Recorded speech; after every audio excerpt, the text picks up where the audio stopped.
এ যেন এক আজব সেতু, যার কাজ শেষ করা সম্ভব হয়নি দীর্ঘ ৮ বছরেও। কয়েক দফায় পরিবর্তন হয়েছে ঠিকাদার, এমনকি সবশেষ কাজ ফেলে রেখেই পালিয়েছে ঠিকাদার। এই রাস্তা সরকার কোন জনম করবো, আমাকে দিব কবে করে?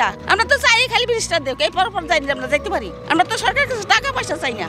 কোলে করে ইঞ্জিন চালিত নৌকায় তোলা হচ্ছে এক স্কুল শিক্ষার্থীকে। পা পিছলে নদীতে পড়ে যে কোনো মুহূর্তে ঘটে যেতে পারে প্রাণহানির মতো ঘটনা।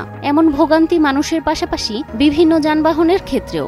একটিমাত্র সেতুর নির্মাণ কাজ শেষ না হওয়ায় বছরের পর বছর ধরে চলে আসছে এমন দুর্ভোগ, যা নাকাল করেছে এ অঞ্চলবাসীকে।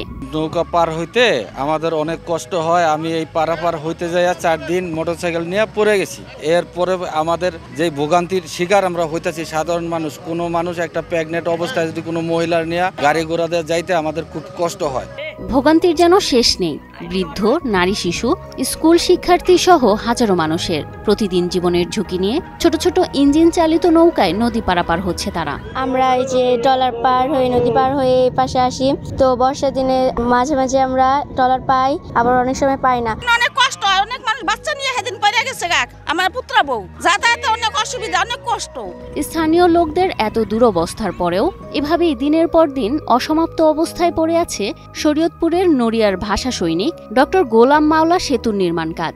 আমরা ব্রিজটা ভাঙার কারণে এখন আমরা আগে যেমন থেকে বেদেরগঞ্জ থেকে ঢাকার উদ্দেশ্যে রওনা দিতাম, এখন আমরা ওইটা পারতেছি না। আগে আমাদের ভাড়া বেশি ছিল, জনগণের কোনো কষ্ট হতো না, আমরা সরাসরি যেতাম। এখন ব্রিজটা ভাঙার কারণে আমরা যেহেতু ঢুকতে পারতেছি না, পাবলিকের জনগণের অনেক কষ্ট হইতেছে। যে পুরান ব্রিজটা ছিল সেটাতে আমরা তাড়াতাড়ি যাইতে পারতাম। তা ব্রিজটা ভাঙার পরে ট্রলারটা যাতায়াত করতে অনেক ভয় করে বা কিছু ট্রলার ডুবে যাওয়ার সম্ভাবনা আছে।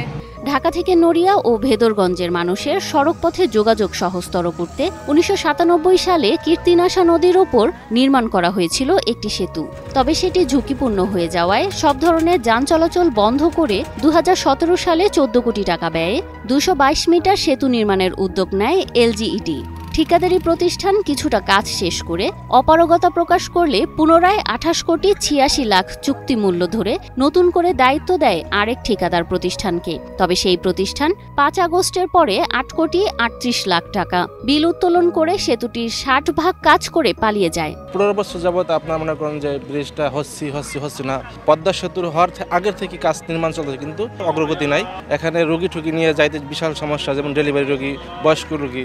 আমাদের মোটরসাইকেল নিয়ে আসছে কি সমস্যা, এটা ভোগান্তির শেষ নেই। আমাদের যদি ব্রিজটা তাড়াতাড়ি হয় জনসাধারণের জন্য একটু ভালো হয়, উপকার হয়। আমরা এই ভোগান্তির শিকার আজকে ৪-৫ বছর যাবত।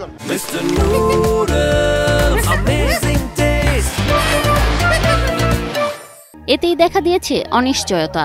এমনকি পাশে তৈরি হওয়া ফুটওভার ব্রিজটির কাজ শেষ না হওয়ায় ভোগান্তির শিকার হচ্ছে এ পথে চলাচলকারী মানুষরা। দ্রুত সেতুটির নির্মাণ কাজ শেষ করার দাবি তাদের। ব্রিজটা দ্রুত সম্ভব, এখানে যাতায়াত আমরা যারা সাধারণ লোক আছি এই ভোগান্তি থেকে মুক্তি চাচ্ছি এবং দ্রুত কাজটা নির্মাণ করার জন্য আমি বর্তমান যে প্রধানমন্ত্রী ডাক্তার ইউনূস তার কাছে বিনীতভাবে কামনা করছি।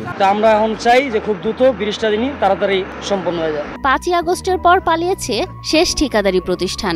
দুর্ভোগ লাঘবে নতুন ঠিকাদার নিয়োগের মাধ্যমে সেতুর বাকি কাজ শেষ করার মৌখিক আশ্বাস দেন শরীয়তপুর এলজিইডি নির্বাহী প্রকৌশলী এস.এম. রাফিউল ইসলাম। নড়িয়ার গোলাম মাওলা সেতুর অত্যন্ত গুরুত্বপূর্ণ একটা সেতু। এটা প্রথমে ২০১৮ সালের দিকে চুক্তি হয়, কিন্তু সেখানে নড়িয়া বাজারের উপর দিয়ে অ্যালাইনমেন্ট ছিল, কিন্তু বাজারের কর্তৃপক্ষ তারা কাজটি করতে দেয় না বিদায় ঠিকাদার পরে চলে যায় কাজ না করে। পরবর্তী আবার ২২ সালের চুক্তি হয়, তো সেখানেও জায়গা নিয়ে কিছুটা প্রবলেম হয়, কিন্তু ইন দি মেন টাইম প্রশাসন থেকে চাপ আসলো এবং সেই ফুটব্রিজটাও আমরা করি। একটা বালগেটে সে ধাক্কা দেয় ফুটব্রিজকে, তার পরবর্তীতে সেই ফুটব্রিজের কাজও কিছুটা স্থির হয়ে পড়ে। আর পাশাপাশি মূল ব্রিজটাও কাজটা আমরা চালিয়ে নিচ্ছিলাম, কিন্তু ৫ই আগস্টের পরে এই পরিবর্তনের পরে মূল ঠিকাদার পালিয়ে থাকে এবং আমরা তাকে ক্যান্সেলের জন্য চিঠি দিয়েছি এবং দ্রুতই ক্যান্সেল করে আমরা নতুন ঠিকাদার নিয়োগ করব। সেই প্রেক্ষিতে আমরা কাজ শুরু করতে পারব। ভোগান্তি লাঘবে শুধু মৌখিক আশ্বাস নয়, দ্রুত সময়ের মধ্যে সেতুটির কাজ শেষ করে এ অঞ্চলের মানুষকে মুক্তি দিবে সংশ্লিষ্ট অধিদপ্তর, এমনটাই আশা স্থানীয়দের।